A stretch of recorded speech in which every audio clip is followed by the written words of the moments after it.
the shore, they called it and everything, and I thought, what the hell have I come into here? That was shocking to me. That was, I came home and I was fazed by it. I was on a winning team at Kiawah. I was on another winning team and lost 3 other ones, but they were all so very, very close. But when it got right down to it, it's a little bit like winning a golf tournament, except you don't have one guy making a 5-footer, you have a team making putts.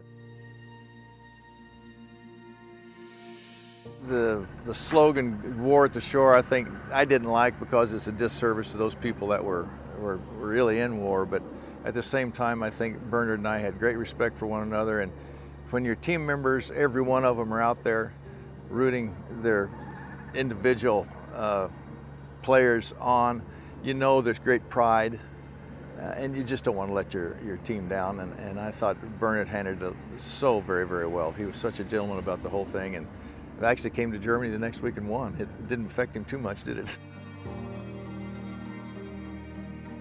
At Kiawah, it really started to roll then. The crowds became more involved. But overall, I thought Kiawah was great to be a part of. And even if we would not have won, it still would have been probably the #1 Ryder Cup event in the last several years.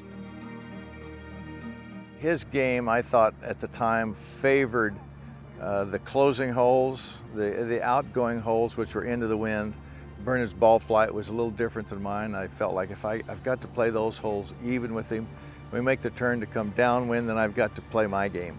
I think it was perhaps inflamed a bit because of the Gulf War kind of thing.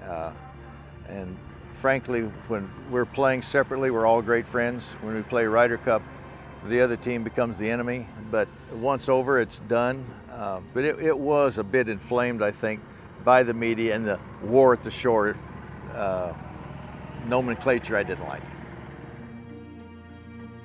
Played golf for 20 years before that, thinking about this, thinking about the Ryder Cup and thinking about Walker Cup, Ryder Cup. Suddenly you're there and you think, my God, But it only spurred me on to want to, having lost there, spurred me on to want to try and win the next one, and to be involved in the next one. I'm trying to make the team in the next one. I don't know when the last time we won on your soil over here, but it was like in the 90s. Is that 24 years? Whatever it is that we won a Ryder Cup in Europe, that's incredible. But 91 was baptism of fire, when you see Seve, when you see Langer, hugging each other, crying their eyes out afterwards, you think, okay, this really means something to these guys. To see them in that state, having just lost, having put that huge amount of effort into every shot they've hit, and they've lost by, what, a spike mark? You think, whoa, and that really, really spurred me on to want to be part of this in the future. I know how much it meant to Bernhard. I know how much it meant to us.